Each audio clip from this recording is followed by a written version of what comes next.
네. 이게 왜 이러지? 자료를 대개 다 받으셨나요?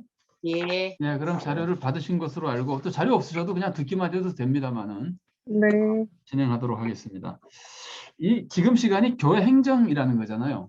예. 그래서 전에 한번 말씀을 드려서 우리 그 교사 선생님들이나 여기 참여하는 분들이 알고 계시겠지만, 그 전반기에는 성경의 가르침이나 신앙 교리적인 가르침이나 어쨌든 그 신앙적인 문제를 주로 많이 하고, 그 하반기에는 교회 생활과 관련된 거를 좀 많이 하려고 그래요. 또 그 교회 생활의 실제적인 것들. 요새도 지금 오후 저녁 공부 시간에 교회 생활에 대해서 하고 있지만, 교회 생활에 대해서 잘 이해하는 것이 실제로 우리가 사역하는 그 능률을 엄청나게 변화시켜 줄 수 있습니다. 그래서 우리가 이 시간에는 그 과정을 다 아시니까 다른 과정은 제가 소개해드리지 않고 교회 행정에 대해서 좀 소개를 해드리겠습니다. 자료를 좀 읽어봐가면서 말씀을 드릴게요. 예. 우선 교회 행정의 중요성에 대해서 제가 좀 소개를 했는데, 행정이라 그러면은 사람마다 생각하는 게 다르겠지만 이 행정은 사무가 아닙니다.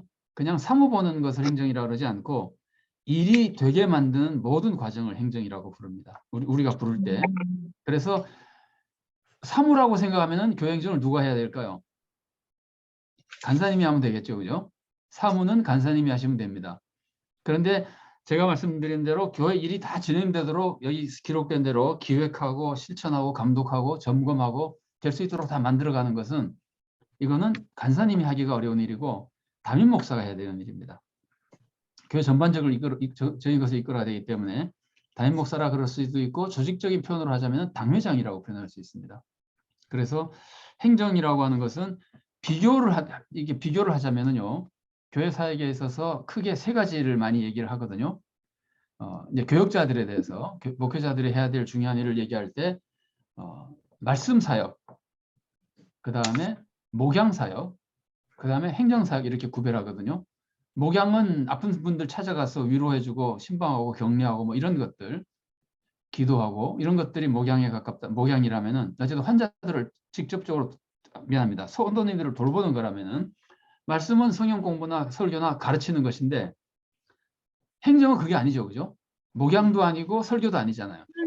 그 외에 많은 것들, 그것이 다 되게 하는 것들, 설교가 되게 하고 목양이 되게 하고 이런 모든 것들을 짜임새 있게 이루어 나가는 것이 행정이라고 볼 수 있습니다.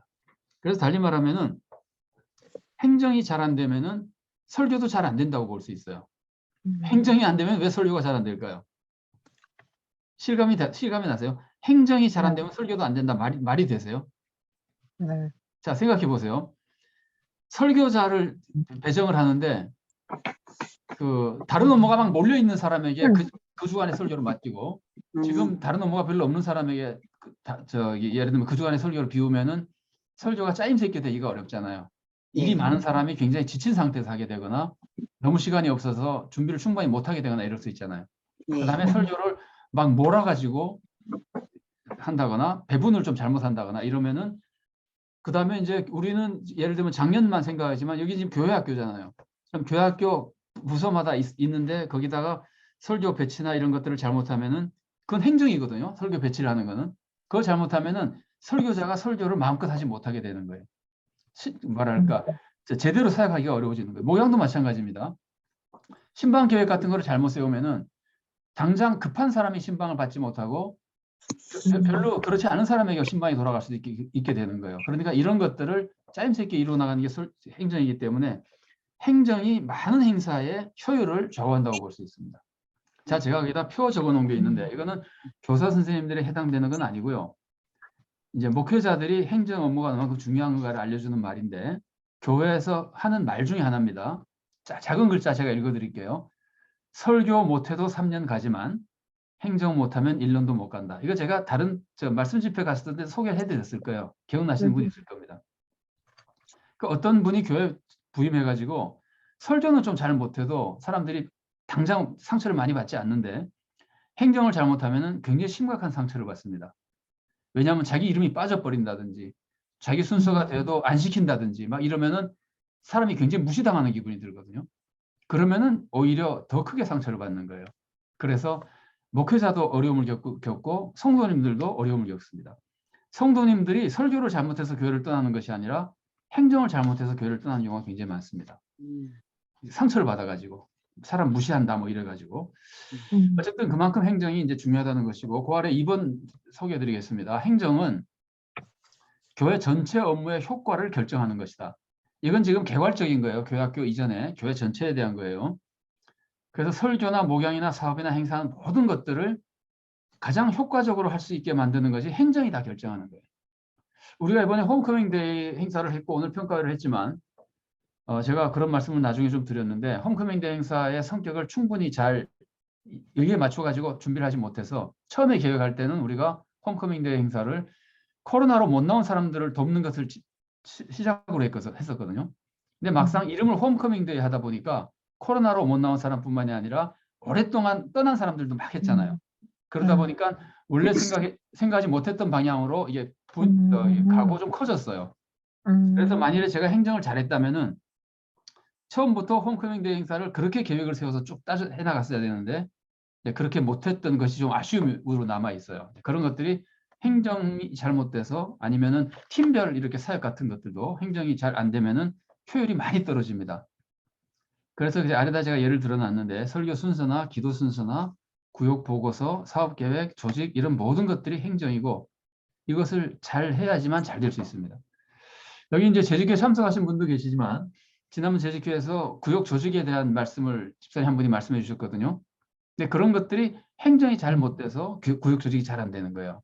그건 여러분 책임은 아니고 담임 목사 책임이에요. 그래서 굉장히 미안하게 생각합니다. 제가. 이런 것들이 행정의 중요성을 제가 알려드리기 위해서 말씀을 드리는 겁니다. 그래서 행정을 잘못하면은 비효율적이 되고 아까 말씀대로 상처를 받고 싸움도 납니다.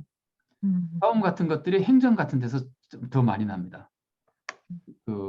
서로 이제 뭐랄까 영역 정리가 잘 안 된다든지 장소 정리가 잘 안 된다든지 이러면은 금방 다툼이 일어나요. 왜 우리 부서에도 사용하던 장소인데 남의 부서에 줬느냐 이게 다 행정이거든요. 그게 그런 경험은 있으시죠? 부서 간의 장소나 시설 같은 것 때문에 약간 불편했던 경험이 있으시죠? 그러니까 행정이 잘못돼서 그런 거예요. 행정이 그만큼 중요하다는 거예요. 행정을 잘못하면은 초대교회에서도 행정을 잘못해가지고 엄청난 사건이 있었습니다. 사도행전 6장 1절에 나오는 말씀 제가 읽어드리겠습니다. 그 자료에 있는데 그때 제자가 더 많아졌는데 헬라파 유대인들이 자기의 과부들이 매일의 구제에 빠짐으로 히브리파 사람을 원망하니 이렇게 돼 있죠. 그러니까 이게 사도들이 말씀을 잘못 전하거나 기도를 잘못해서가 아니라 행정을 잘못해가지고 구제가 제대로 분리가 뭐랄까 배분이 잘 안 되니까 헬라파 사람들이 히브리파 사람들을 원망하면서 싸움이 날 정도의 분위기가 돼버린 거예요. 이게 행정이 이만큼 중요하다는 거예요. 신준서 전도사님, 여기 지금 화면에 나온 사람이 전부입니까? 아마 갤러리로 하셨으면 옆으로 이렇게 누르실 수 있고요. 지금 40명이 40명이 지금 40명 있어요. 내가 그러면 여기까지가 단가? 2에 2까지 하면 다네. 지금 조광윤 목사님 있어요? 조 목사님 얘기해 주실래요? 내가 어디 있는지 잘 못 찾아가지고. 약간 착오가 있는 것 같은데 전도사님 조 목사님한테 전화해가지고 들어오라 그러십시오. 교사는 아니지만 교사거든요. 교육부를 안 맡았어도 약간 착오가 있었던 것 같아요. 교육부 담당 교육자만 들어오는 건 아니고 교육자들은 다 들어와야 되니까 조 목사님이 연락 좀 해주십시오. 자, 그 다음에 이제 행정을 잘하면은 이거 제가 지금 사도행전 6장에 나오는 말씀이잖아요. 네. 구제를 잘못 배분해가지고 행정이 잘못돼서 싸움 날 뻔했잖아요. 히브리파 헬라파가. 근데 행정을 잘하면 어떻게 되냐면은 사도행전 그 사역자 7명을 뽑아가지고 구제를 잘 조절하니까 사도행전 6장 7절에 어떻게 되어 있냐면은 그게 잘 된 후에 일어난 일입니다. 그 성경에 여기 나와 있으니까 제가 읽어드리겠습니다. 하나님의 말씀이 점점 왕성하여 예루살렘에 있는 제자의 수가 더 심히 많아지고 허다한 제사장의 무리도 이 도에 복종하니라. 사도들이 하던 사역의 일부를 7명을 뽑아가지고 맡기고 그 사람들을 통해서 행정이 이게 제대로 잘 돌아가니까 구제도 제대로 잘 되고 그러니까 어떻게 됐다고요?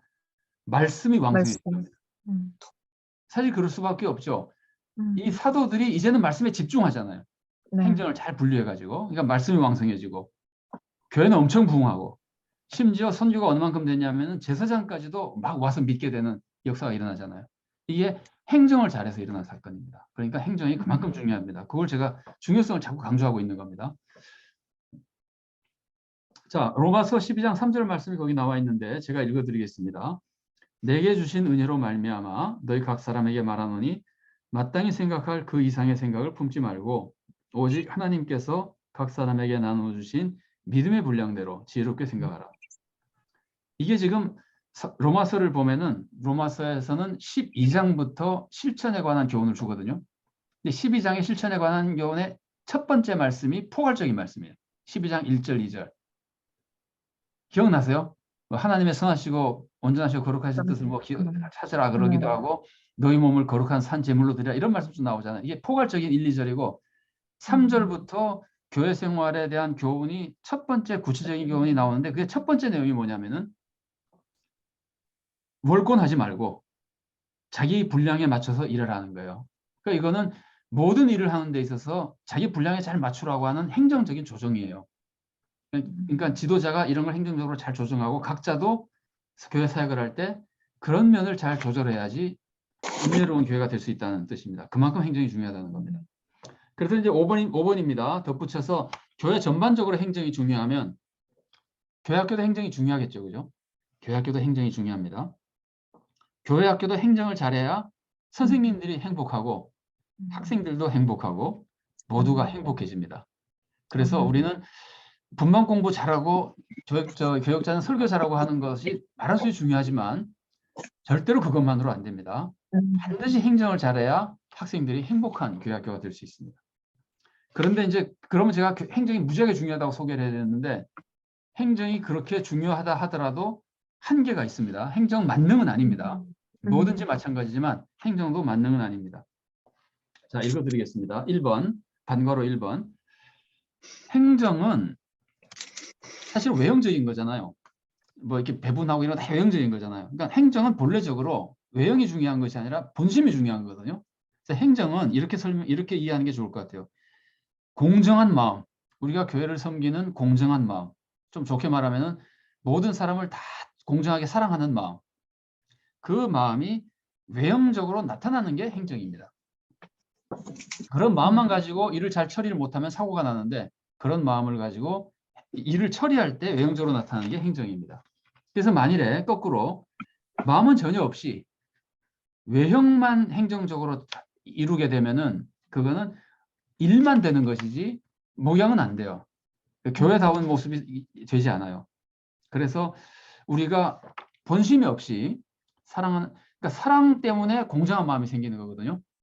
공정한 것을 법을 지키는 게 아니라 사랑 때문에 공정한 마음이 생기는데 사랑 때문에 나오는 공정한 마음이 없이 교회에서 하라고 하는 행정만 쭉 진행하면은 아무리 하라는 대로 해도 그 안에는 사랑이 느껴지지 않습니다. 사랑이 느껴지지 않으면은 교육 효과가 없습니다. 어린이들이 선생님이 하는 걸 쭉 볼 때 선생님이 뭐랄까 흐트러짐 없이 쭉 하긴 하는데 우리에 대한 애정은 느껴지지 않는다. 그러면은 교육 효과가 떨어진다는 말이에요.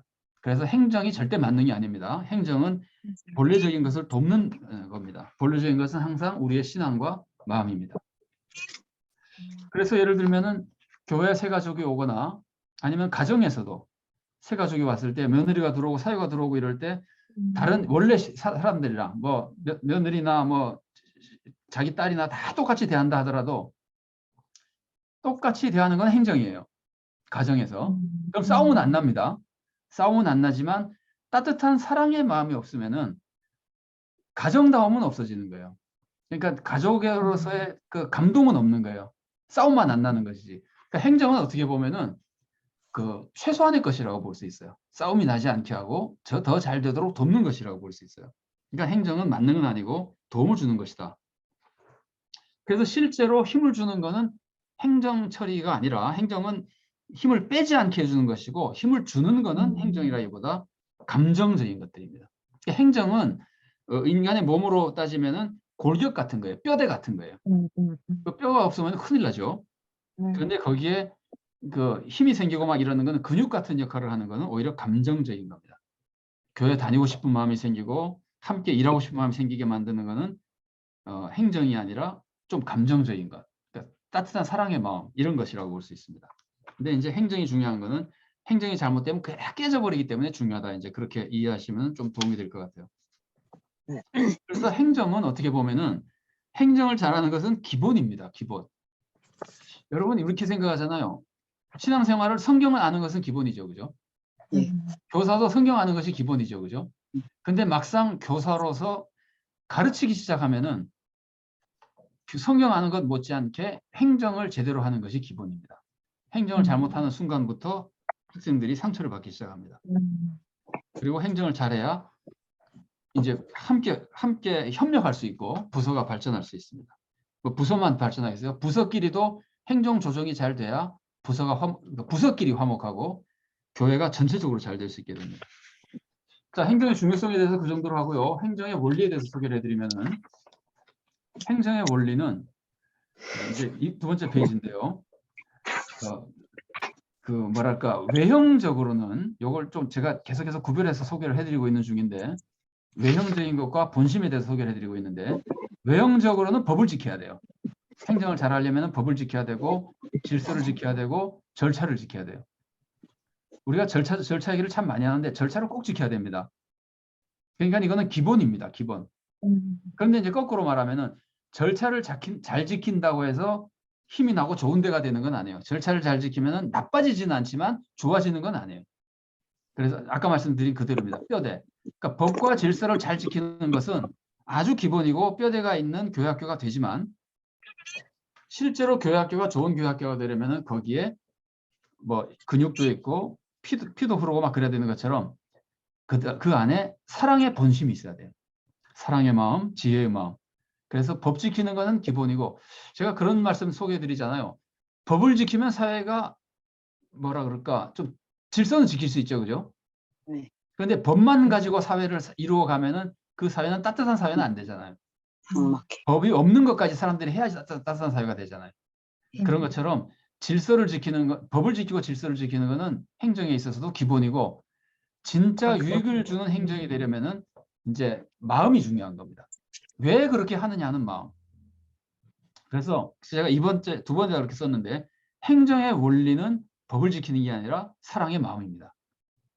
행정의 외형적인 그 뼈대는 법을 지키는 거지만 그러니까 법 지키는 거는 최소한으로 지키는 것이고 그 이후에 진정한 행정을 하는 교사가 되려면은 믿음과 사랑의 마음이어야 돼요. 그 마음을 가장 잘 보여주는 것이 예수님의 황금률입니다.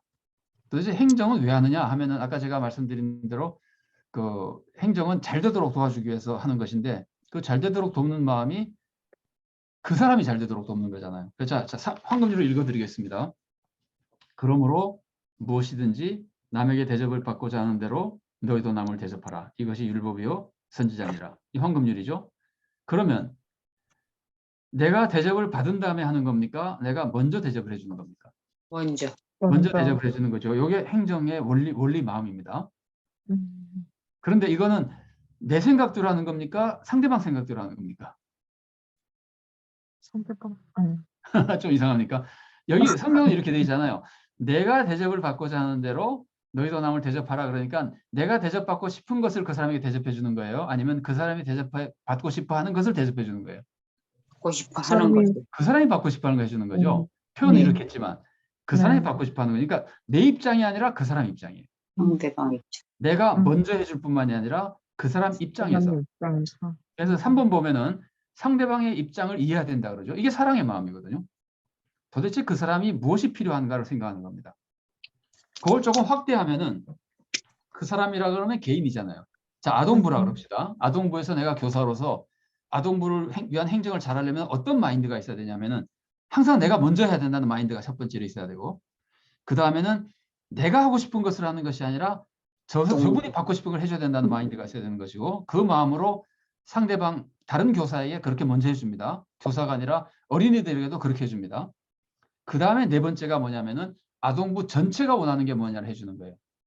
조금 구별이 되시죠? 교사가 원하는 것, 어린이가 원하는 것, 아동부 전체가 원하는 것 조금 다를 수 있죠. 그죠? 그런 것들을 전체를 가지고 내 입장이 아니라 남 입장에 생각해 주는 거예요. 행정의 원리는 내가 섬기는 사람의 입장을 생각하고 그걸 내가 먼저 해주고 내가 섬기는 공동체의 유익을 위해서 하는 거예요. 그게 행정의 원리예요. 그 원리를 지키기 위해서 제일 먼저 해야 되는 것은 법부터 지키는 것이고, 그 다음에 법을 지키는 안에서 최대한으로 협력하고 도와드리는 거예요. 자, 제가 일해천재라고 하는 그 신앙 에세이를 한 적이 있는데 여러분 오래된 것이라 기억날지 모르겠습니다. 일해천재, 사람마다 뭐 수학의 천재도 있고 영어의 천재도 있는데 일을 잘하는 천재는 어떤 사람이냐면은 일을 시킨 사람의 입장에서 그 사람을 도와주려고 하는 것이 일의 천재가 되는 길입니다. 그냥 황금률이랑 똑같죠. 그러고 뭐 그냥 넘어가겠습니다. 그러니까 교회 일을 잘하는 천재는 어떤 사람이냐면은 교회 입장에서 일을 하려고 그러는 사람이에요. 그래서 제가 거기다 예를 썼는데 이게 뭐 신앙에서 나오던 얘기예요. 제가 읽어드리겠습니다. 예를 들면 이제 그 회사 책임자가 비서에게 내일 아침 기차표를 예약해 주십시오. 그러면은 그 비서가 기차표를 알아봤는데 기차표가 다 만석이 없잖아요. 그러면은 기차표가 없어 기차 예약 못 하겠네 하고 있으면은 바보예요. 일의 천재가 아니라 일의 바보예요. 그럴 때 그 사람이 해야 되는 게 뭡니까? 기차표가 없으면은 버스. 오전에 출발할 수 있는 갈 수 있는 무언가를 찾아봐야 돼요. 비행기편이 있는지 버스표가 있는지 알아보고 오전에 안 되면은 아니면 기차는 또 오후에는 있는지 알아보고 그래서 시킨 사람의 입장을 찾아가 가지고 어느 것을 하면은 시킨 사람이 하는데 도움이 되는지를 알아봐 줘야 되잖아요. 최대한으로 알아봐 가지고 하는 것이지 딱 문자적으로 이거 해라 그랬는데 그거 없으니까 못 합니다 그러면은 바보예요. 그거는 마인드가 없어서 그런 거예요. 그 일을 내가 저 사람 입장에서 하겠다는 마인드가 없어서 그러는 거예요. 그래서 이제 일의 천재는 아무것도 아닙니다. 지혜가 있고 능력이 있는 사람이 아니라 일을 시킨 사람을 배려하는 사람이 일의 천재예요. 그러니까 아동부의 훌륭한 교사는 누구냐면은 아동부를 계속 배려하고 있는 사람이 훌륭한 교사예요. 자, 넘어가겠습니다. 예. 고맙습니다. 대답해 주셔서. 한글로 4번 보겠습니다. 한글로 4번 보면은 그럴 때 이제 우리라고 생각해보세요. 이제 우린 다 성도들이잖아요. 우리가 일할 때는 무엇을 고려해야 되냐? 아까 제가 다른 사람을 계속 배려해 주면서 일을 해야 올바른 행정을 할 수 있고 일을 할 수 있다 그랬는데 그 배려하는데 첫 번째가 우리가 배려해야 되거나 배려라는 표현이 그렇습니다. 고려해야 될 게 뭐냐면은 항상 하나님 나라예요. 내가 무슨 일을 하든지 이게 하나님 나라를 위해서 유익한 것이냐를 항상 먼저 생각해야 돼요. 그게 이제 그런 마인드로 일을 배치하면은 설교고 목양이고 모든 것을 제대로 잘 배치할 수 있는 거예요.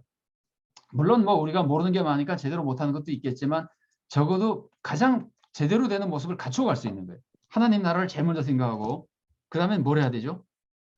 교회 전체. 예, 교회 전체를 제가 이렇게 썼는데 그 사이에 있다면 뭐가 있어야 될까요? 하나님 나라, 그 다음에 무엇이 있고 그 다음에 우리 교회 전체를 생각할 수 있을까요? 그 다음에는 다른 교회까지. 하나님 나라에 포함되어 있긴 하지만 하나님 나라 전체 마인드를 가지고 다른 교회까지 입장을 생각하고 그 다음에 이제 우리 생각에서는 하나님 나라 다음에 우리 교회. 그러니까 모든 교사가 가장 먼저 생각하는 건 하나님 나라고 그 다음에는 우리 교회 전체예요. 유치부 교사라도 유치부 부서를 먼저 생각하는 것이 아니라 우리 교회 전체 입장을 먼저 생각하고 그 다음에 유치부가 아닌 영유아부나 다른 부서도 생각하고 그 다음에 우리 부서도 우리 부서 전체를 생각하고 그 다음에 우리 부서의 다른 선생님이나 다른 반도 생각하고 그 다음에는 우리 반 어린이들을 생각하고 이러면서 모두가 마음을 다 합쳐서 일을 할 수 있도록 조정해 나가는 것이 행정 마인드입니다. 이건 그러니까 우리 어린이들만 가르치는 모양 마인드하고 좀 다르죠. 예. 그런 행정 마인드가 있어야 어린이들에게도 유익하고 교회 학교 유익한 교사가 이제 될 수 있게 되는 거예요. 그러니까 이게 지금까지 말씀을 나누면은 우리가 교회 행정에 대한 강의가 사무 배우는 게 아니죠. 예. 제가 처음부터 사무가 아니라 그랬잖아요. 교회 예. 일이 되게 만드는 겁니다. 자, 그 다음에 교회 원리는 그겁니다. 원리는 그렇게 이해했다고 하고 그 다음에 이제 교회 행정을 잘하기 위해서 나의 직분을 이해를 해야 됩니다. 나의 직분을 이해한다고 하는 것은 나 혼자 무엇을 해야 되느냐의 문제가 아니라 함께 일할 때 나와 다른 사람의 관계가 무엇인가까지도 이해해야 되는 거예요. 사람은 다 관계 속에 살잖아요. 근데 네. 혼자서 나는 이걸 해야 된다고 기계적으로 딱 알고 있으면은 관계를 생각하지 못하면은 행정적으로 다 무너져 버려요. 그래서 우리는 나의 직분을 이해한다고 할 때 꼭 기억해야 될 거는 내가 장로다 하는 것만 생각하는 것이 아니라 나는 장로로서 담임 목사는 어떤 관계가 있고 안수집 사는 어떤 관계가 있고 재직회는 어떤 관계가 있느냐를 다 고려해야 나를 이해하는 거예요. 직분을 이해할 때는 다른 직분자의 관계까지 잘 이해해야 된다는 걸 염두에 두고 이제는 나와 다른 사람의 직분을 그러니까 동시에 알아야 됩니다. 나만 알면은 그 행정이 안 됩니다. 나도 알고 다른 사람의 직분도 알고 그러면서 이제 나의 사명과 책임을 정확하게 파악할 수 있는 겁니다. 이제 파악이 됐으면은 일할 때 행정할 때 중요한 원리가 뭐냐면은 월권하지 않는 겁니다. 그래서 여러분 혹시 그런 것을 저하고 이제 같이 일을 많이 안 하신 분들이 많으니까 여러분 재직회 일을 하거나 당회 일을 하면 저하고 이제 일을 많이 하셔서 그런 느낌을 받으실지 모르겠는데 제가 본의 아니게 뭐 하시려고 그러는 거를 이렇게 막는 경우가 있어요. 근데 보통 어떨 때 막느냐면 재판단에는 월권이라고 생각할 때 막아요. 아, 집사님 그거는 저쪽 부서에서 해야 됩니다. 공감이 되시죠? 네. 저쪽 부서에서 해야 되는 걸 이분이 열심히 있는 마음으로 해버리면은 그쪽 부서 사람은 어떻게 될까요? 기분이 좋을까요? 안 좋을까요? 안 안 좋아요. 좋아요. 안 좋죠. 그런 기분이 많이 나빠지면은요.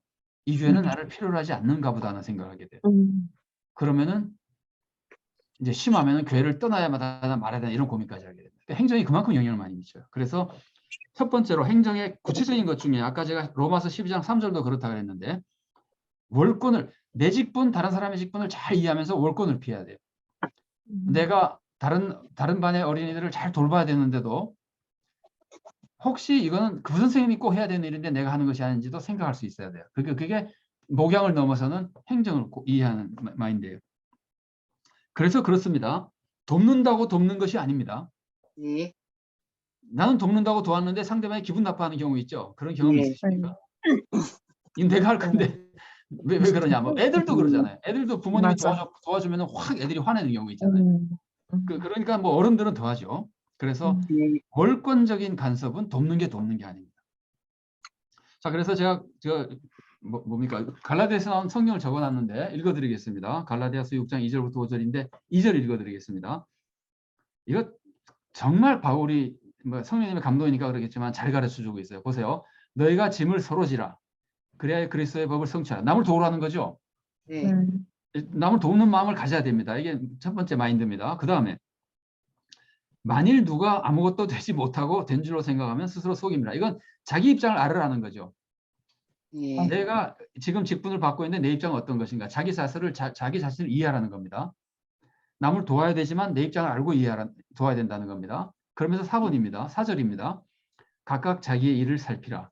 그리하면 자랑할 것이 자기에게는 있어도 남에게는 있지 아니하리니. 이 말씀은 내가 아무리 잘해도 남 앞에서 자랑하지는 못한다는 거예요. 왜냐하면 서로 다른 일을 맡고 있기 때문에. 그래서 남과 경쟁하지 말라는 거예요.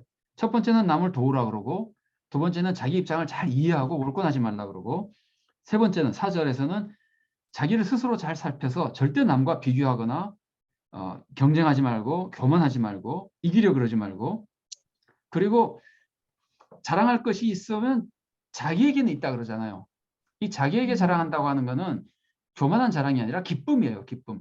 아, 내가 이걸 이루었다. 너무나 기뻐하는 거예요. 그래서 감사하고 기뻐합니다. 자기 사역에 대해서. 그러면서도 남 앞에서 교만하지는 않는 겁니다. 그리고 이제 5번 보세요. 5절 보세요. 각각 자기의 짐을 질 것이니라. 2절과 다르죠. 네. 2절은 뭐였습니까? 남의 짐을 지라 그러죠. 네. 5절에서는 자기 짐을 지라 그러죠. 왜 그럴까요? 자기 일도 안 하면서 남의 거 간섭하지 말라 그런 얘기예요. 그러니까 자기 걸 먼저 하고 예. 자기 거를 각자가 다 자기 걸 하고 나서 그다음에 남의 할 건 남이 하도록 도와주면서 남의 걸 도와줘야지. 남의 걸 도와준다고 해서 서로 간섭하면은 자기 일도 안 되고 남 일도 안 된다는 거예요. 그래서 제가 지금까지 소개해드린 것이 이 성경 안에 다 들어있다고 볼 수 있습니다. 제가 반복해서 설명할 필요는 없을 것 같고 그렇게 잘 이해하시면 됩니다. 예. 여러분 미국 사람들 많이 만나보셨는지 모르겠는데 미국 사람 만나보면 많이 하는 말 중에 하나가 이런 말이에요. May I help you? 예, 영어 공부 굉장히 잘하시는 분 계시네. 이게 왜 이런 말 하는 거예요? 뻔히 도와줘야 될 것 같은데 사람이 넘어졌어요. 네. 넘어졌다고 그냥 일으키는 게 아니라 May I help you? 물어보고 해야 되는 겁니다. 그게 이제 일종의 그분들의 문화입니다. 우리 문화랑 조금 다릅니다. 그래서 남이 도움을 원하지 않으면 함부로 도우면 안 됩니다. 그래서 예를 들어서 제가 미국에 처음 가가지고 기숙사에 들어갔는데 이제 방이 2사람 있는 기숙사에 들어갔는데 제 룸메이트가 한국에서 근무한 미국 육군 출신이에요. 뭐 대위 출신인가 그렇다는데 나보고 한국에서 왔다니까 조심하라 그러면서 하는 말이 뭐냐면은 길 가다가 노숙자가 길에 누워 있어도 함부로 뭐 주지 말라 그러더라고요. 그 사람이 그 사람이 뭐 모든 걸 다 아는 건 아니겠죠. 그런데 이제 문화를 한국 문화가 다르다는 걸 일부러 설명하기 위해서 그러는 것인데 꼭 도와줄 거냐고 물어보고 도와줘야 된다는 거예요.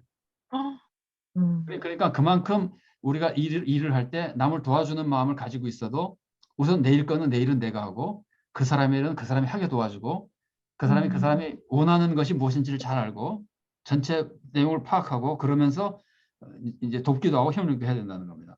그러니까 월권하지 않기 위해서 조심해야 될 것이 꼭 잘난 척하는 사람만 월권하는 게 아니라 실수로도 월권할 수 있어요.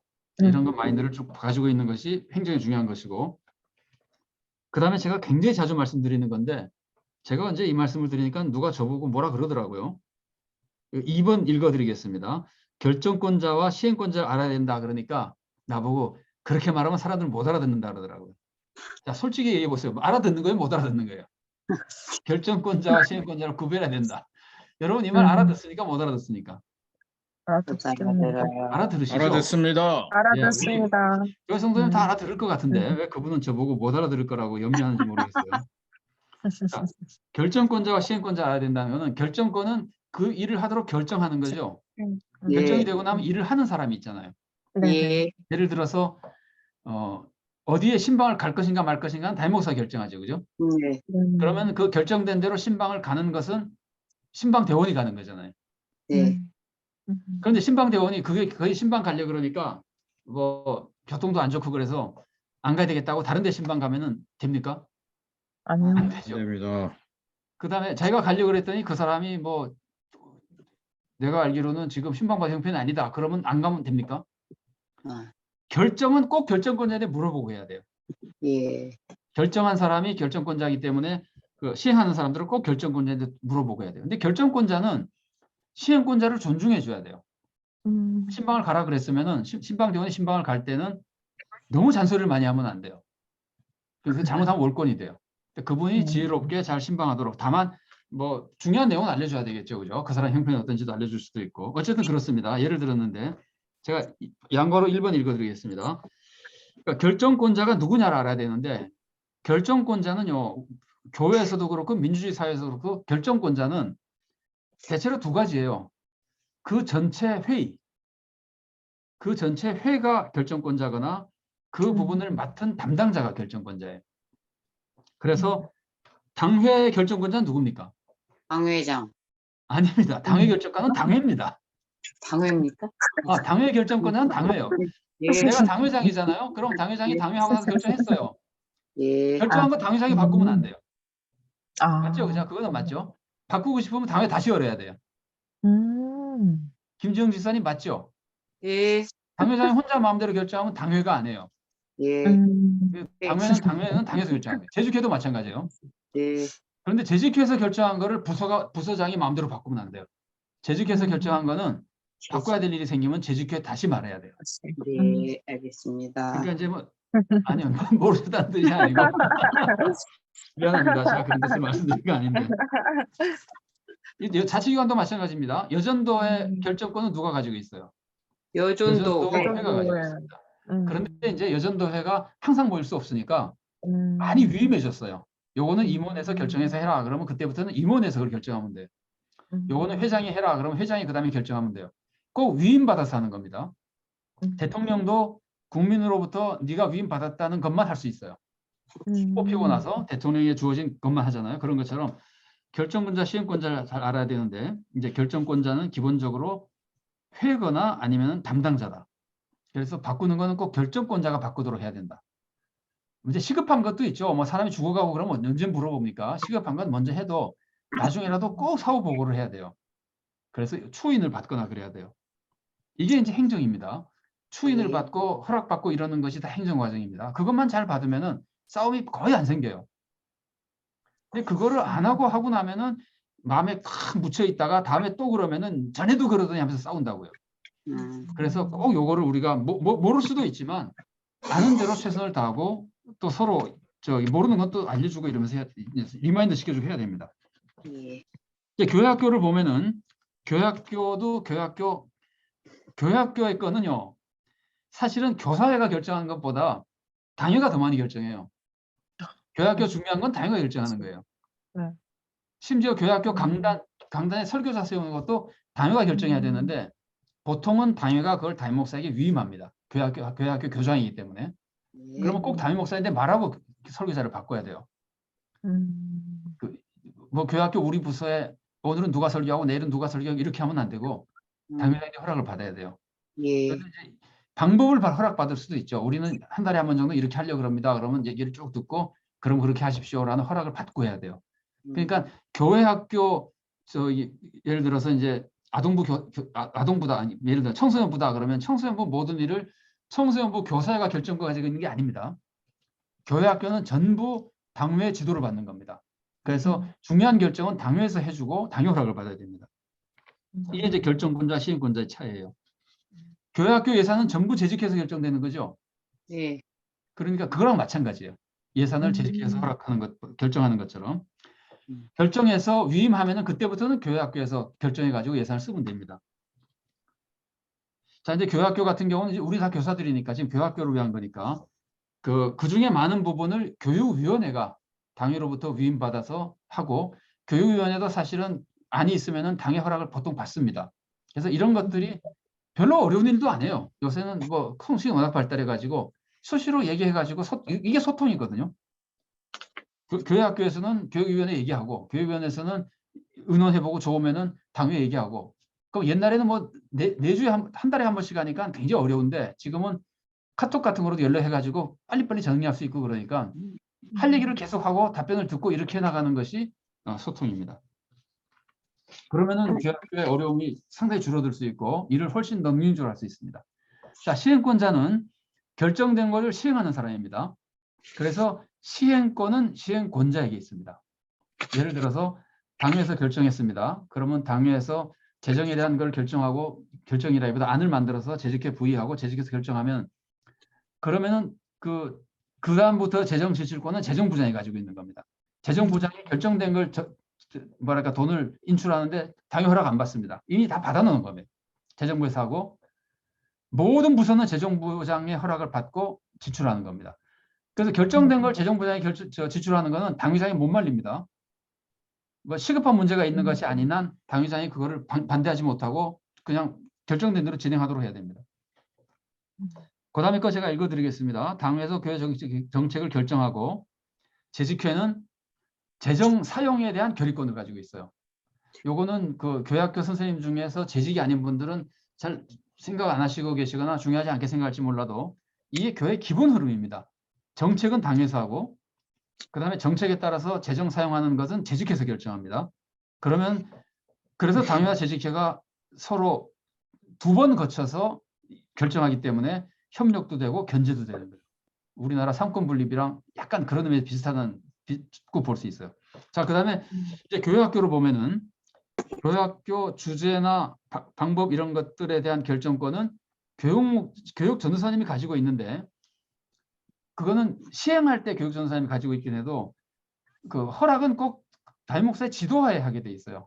그래서 교회학교에서 성역 공부를 이렇게 하겠습니다. 분반 공부를 이렇게 하겠습니다라는 변화가 있을 때는 아까 말씀드린 대로 담임 목사의 지도하에 교육 전도사님이 하고 이거는 교사들이 결의해가지고 전도사님 보고 이렇게 하라 그러면 안 돼요.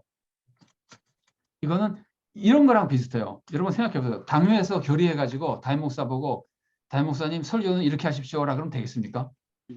안 되겠죠, 그죠? 그러면 그 사람 담임 목사 못해요. 담임 목사는 하나님으로부터 받았어야 되는데 당에서 자꾸 이래라 저래라고 곤란해요. 하나님으로부터 받는다고 하는 게 자기 마음대로 하는 건 아닙니다. 그런 제도적인 성격을 그렇게 가지고 있다는 겁니다. 그런 것처럼 당회에서 모든 것을 결정해도 설교나 말씀 전하는 것에서는 당회에서 결정해가지고 담임 목사에게 명령할 수가 없습니다.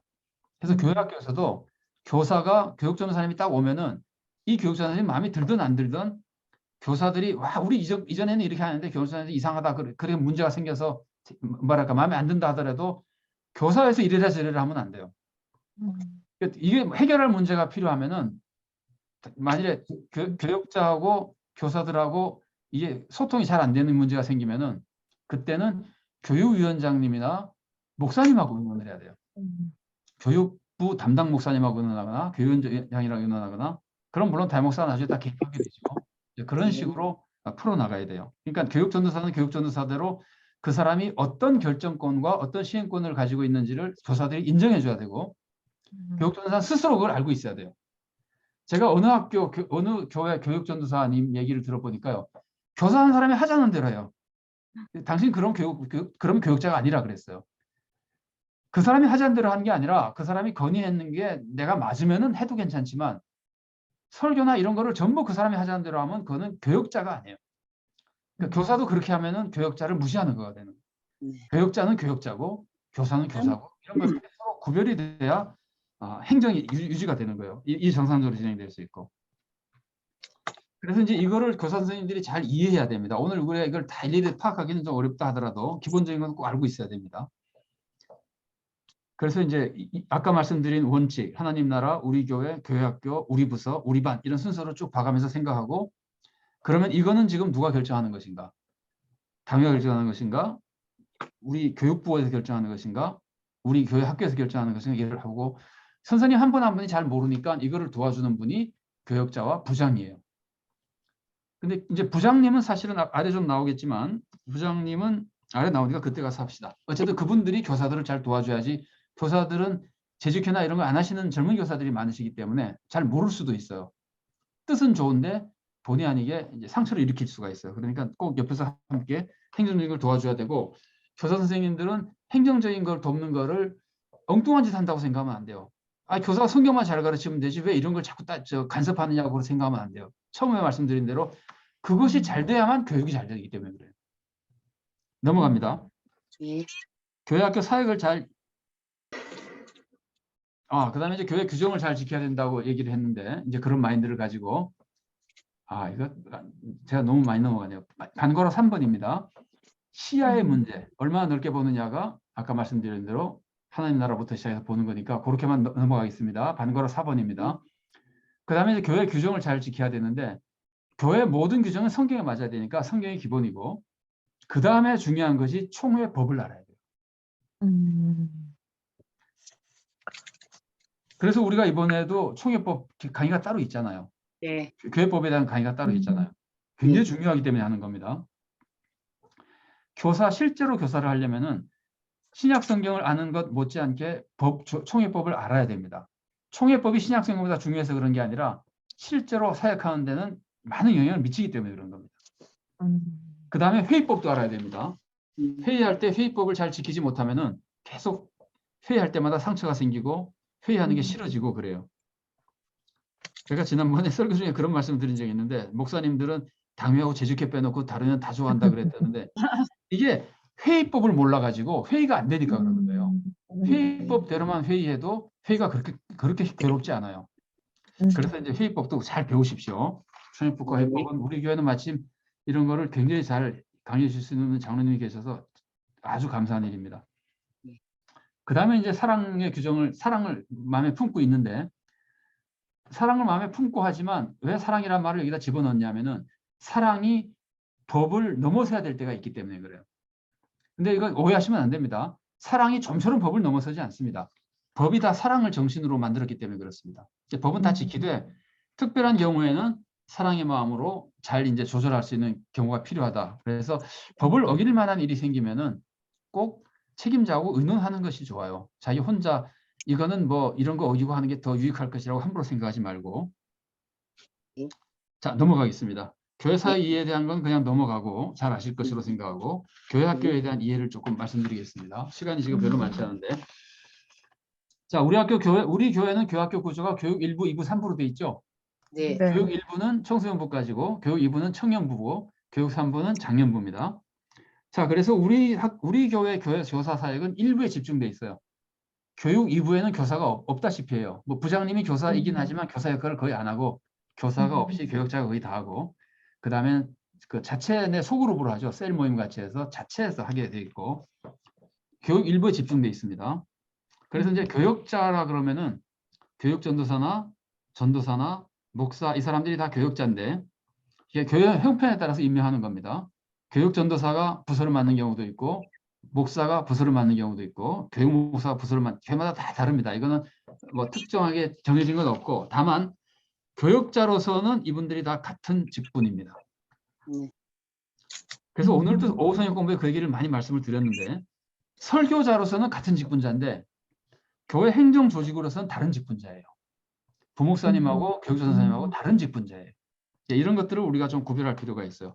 자, 그래서 이제 교역자가 행정 일을 할 때는 부장님과 주로 많이 협력하고 부서 행정에 도움을 받아야 됩니다. 사실은 교육전도사님은 재직회원이 아니에요. 근데 부장님은 재직회원이거든요. 네. 그러니까 부장님의 도움을 받아야 교회 행정적인 거를 많이 도움을 받고 또 이해를 할 수가 있어요.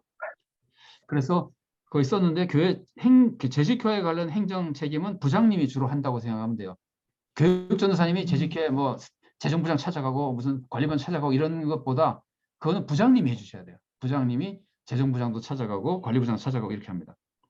근데 교육하는 거에서 말씀 교육하는 거는 아까도 소개해드리지만 교역자의 고유 업무거든요. 그래서 일반적으로 성도님들은 간섭하면 안 돼요. 설교가 마음에 안 들어도 간섭하면 안 돼요. 꼭 간섭하고 싶으면은 내가 볼 때 좀 어려움이 생긴다 그러면은 목사에게 의논해야 돼요. 그래서 당회가 지도해야 돼요. 교역자는 당회가 지도하는 겁니다. 그래서 교사들이 함부로 대하거나 그러면 안 됩니다. 여러분 함부로 대한 적이 있으세요? 혹시 여러분이 못 살게 굴어서 교회를 떠난 전도사님이 있어요? 자, 그런 분이 없도록 합시다. 앞으로는 지금까지도 없었겠지만 네. 이제 그게 우리가 교역자들을 잘 대하는 모습입니다. 교역자들의 영적 권위를 존중해 줘야 됩니다. 반복해서 말씀드리지만 설교할 때는 교육전도사님이나 당회장이나 같은 하나님 말씀 전하는 권위를 가지고 있는 거예요. 존중해야 돼요. 예. 그 다음에 이제 교회 교육을 위해서는 교역자가 교육을 지도합니다. 그래서 이제 교사들이 교역자가 어떻게 지도할지를 정하고 교사들은 그걸 배우고 나눠서 직접 교육하는 것은 교사들이 합니다. 목양도 교역자가 주도를 하고 부장님과 교사님들이 함께 목양 행동을 하는 겁니다. 이런 것들이 항상 교역자를 존중하고 교역자가 모르는 게 있으면 예를 들어서 당장 내일 누가 부임하면 모를 거 아니에요. 예. 그럴 때는 협력하며 하는 것이지 모르니까 제쳐놓으면 안 됩니다. 꼭 교역자가 교육과 목양에는 중심자라고 하는 것을 염두에 두고 교학교를 이루어 나가셔야 됩니다. 자, 근데 부장님 얘기가 나오는데 부장님은 보통 장로님이나 안수집사님이나 권사님이나 서리집사님이 하시는데 부장님은 꼭 교역자와 협력해서 해야 됩니다. 예를 들면 전도사님은 설교는 하십시오. 행정은 내가 합니다. 이렇게 하면 안 됩니다. 예. 행정을 교역자가 알고 같이 협력해서 도와야 원활하게 되는 거예요. 아까 행정이 뭔지 말씀드렸잖아요. 사무가 아니에요. 행정은. 네. 전체를 이끌어가는 작업이에요. 그래서 교역자가 목양이나 교육할 때도 부장님의 협력을 받아야 됩니다. 부장님이 행정할 때도 교역자의 도움을 받고 같이 해야 됩니다. 협력을 잘 하셔야 됩니다. 자, 이제 그건 뭐 반복돼서 내니까 자, 2번으로 넘어가겠습니다. 반거로 2번, 그 다음 4페이지에. 그 다음에 교학교 다른 부서와 협력을 잘 해야 되는데 다른 부서와 협력해서 제가 볼 때 많이 문제가 되는 거는 시설 문제인 것 같아요. 네. 장소를 어디서 쓰고 싶었는데 다른 부서에 쓰고 싶을 때가 있고 뭐 차량을 이용하고 싶거나 이럴 때가 있거든요. 그럴 때 1번 자세가 뭘까요? 양보하는. 양보. 예, 양보. 여기도 양보라고 썼는데 이 양보하는 배려. 것이 예수님이 어떻게 가르쳐 주셨죠? 황금요리에서 가르치는 게 그거잖아요. 남을 먼저 대접하라는 거잖아요. 그게 1번 마인드예요. 행정에 있어서. 모든 행정에서 1번 마인드예요. 그 다음에 부서 간의 경쟁은 절대 금물입니다. 부서 간의 경쟁하는 사람이 제일 뭐랄까 제일 나쁜 교사라고 생각하면 돼요. 부서 간의 경쟁도 그렇고 반 간의 경쟁도 그렇고 경쟁하지 않아야 학생들이 배웁니다. 학생들이 거기서 경쟁을 배워버리면은 이거는 교회가 아닙니다. 학교는 경쟁할 수밖에 없을지 몰라도 가정은 경쟁하지 않잖아요. 그러니까 교회는 가정에 가까운 겁니다. 경쟁하지 않습니다. 양거로 3번입니다. 모든 성도와 교회 부서는 교회학교 부서는 서울산정교회 지체이고 교회는 주님의 몸으로서 한 몸이기 때문에 교회학교의 모든 부서 선생님들은 항상 우리 교회 전체를 생각하고 다른 부서를 함께 생각하면서 해나가야 됩니다. 행정 마인드고. 자, 지도력에 대한 얘기를 조금 하겠습니다. 예. 행정을 잘하기 위해서는 기계적으로 규정 지키는 거 가지고는 안 됩니다. 행정을 잘하려면은 사람들이 따라줘야 되거든요. 내가 예를 들면 이거는 이렇게 해야 됩니다라고 말했을 때 사람들이 따라줘야 되잖아요. 따라주는 것이 지도력이거든요. 따라주게 하는 것이 지도력이거든요. 따르게 하는 것. 그래서 행정을 잘하는 사람이라고 하는 것은 사실은 지도력을 갖춘 사람이에요. 여러분 금방 공감이 되시죠? 네. 지도력이 없는 사람이 어떻게 교회 일을 계획을 세워서 이끌어 가겠습니까? 계획을 세워도 사람들이 말을 안 들어먹는데. 예. 그래서 꼭 지도력을 갖춰야 돼요. 그래서 이제 지도자와 지지자의 문제, 지지력 이런 문제를 조금만 안내를 해드리겠습니다. 지지자의 지도력이라고 하는 것은 어떻게 보면은 지지자의 지지를 받는 것이 지도력이라고 볼 수 있는데 사람들의 지지를 받는 게 지도력인데 그러니까 지지를 받기 위해서 가장 중요한 것은 신뢰받는 겁니다. 우리 선생님은 이제 절대로 이상한 얘기는 안 해. 이단적인 얘기는 안 해. 우리 선생님은 우리를 정말 사랑해. 우리 선생님은 자기 이름 내려고 뭐 그렇게 싸우고 그런 사람 아니야. 이런 신뢰가 딱 가면은 그건 정말 지도력이 있는 사람이 되는 거예요. 그러니까 신뢰감을 얻어야 되는 거예요. 그래서 지지자들의 입장에서는 우리 학생이라고 합시다. 학생 입장에서는 선생님이 나를 사랑해주고 존중해주면은 나의 지도자가 되는 거예요. 따르게 되니까 지도자가 되는 거예요. 그다음에 지지자는 그다음에 지도력을 가지려면은 공동체를 사랑해야 됩니다. 생각해 보세요. 서울 산정형교회 성도님들이 산정형교회를 사랑하지 않는 목사를 따를까요? 아니요. 절대 안 따릅니다. 공동체를 사랑해야만 지도력을 가질 수 있습니다.